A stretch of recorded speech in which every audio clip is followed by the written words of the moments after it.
Did you know that there's a canyon in Arizona where hikers report hearing children crying even when no one else is there? And locals will tell you the worst thing you can do is go looking for them.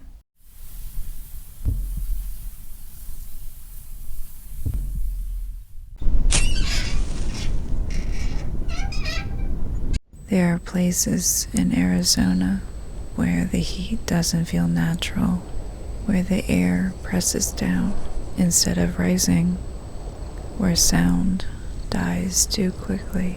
Slaughterhouse Canyon is one of them. By day, it looks ordinary enough. Red rock walls, scrub brush, a narrow path cutting through stone. The kind of place hikers pass through without thinking too hard about the name. Locals think about it. They'll tell you the canyon didn't earn that name from animals alone. The story changes depending on who tells it, but the shape stays the same. A family once lived out there, far from town, far from help. Something happened. Some say it was a massacre. Some say it was an attack. Some say no one ever found enough evidence to explain what happened at all. What matters is this. Afterward, the canyon never felt empty again. People who hike there talk about sound first, not screams, not voices calling clearly. Crying. Children crying. It doesn't echo the way it should. It feels close, no matter how far you walk. The sound drifts from behind bends in the rock, places you can't see until you reach them.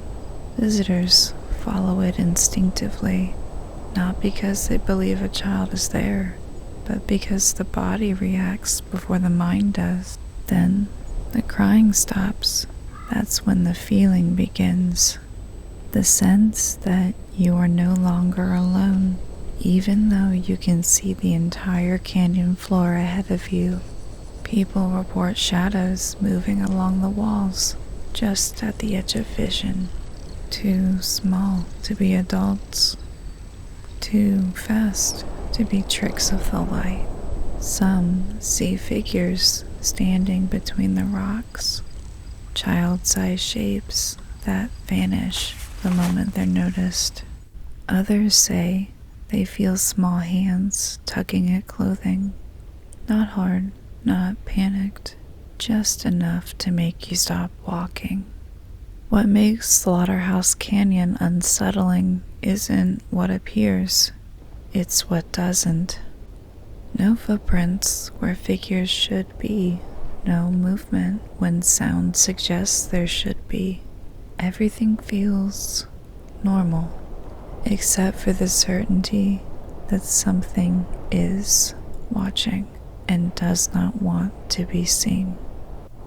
Many people leave early. They don't always know why. They just feel a pressure in their chest, a tightness, a sudden, overwhelming need to get back to open ground. Minutes that don't account for themselves, sections of trail they don't remember walking. Photos taken on their phones show nothing unusual except shadows where there shouldn't be any. No official records confirm a haunting. No documented massacre lines up cleanly with the stories. And yet, the reports keep coming. Different people, different years, same details. Children crying, figures darting behind rock walls. The feeling of being followed, then suddenly abandoned. Locals don't investigate the canyon at night. They don't challenge the stories. They warn instead. If you hear crying in Slaughterhouse Canyon, you stop. You don't call out. You don't look for the source, because the moment you acknowledge it, the canyon feels closer. And if you see something small standing in the distance, you don't wave, you don't move toward it. You leave, because whatever is there doesn't chase. It doesn't need to. It knows the canyon will do the rest. Slaughterhouse Canyon doesn't trap people with walls or darkness.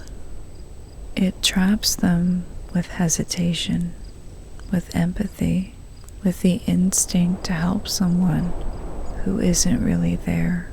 And when the canyon goes quiet again, when the air lifts and the trail opens back into sunlight, people realize something that lingers longer than fear.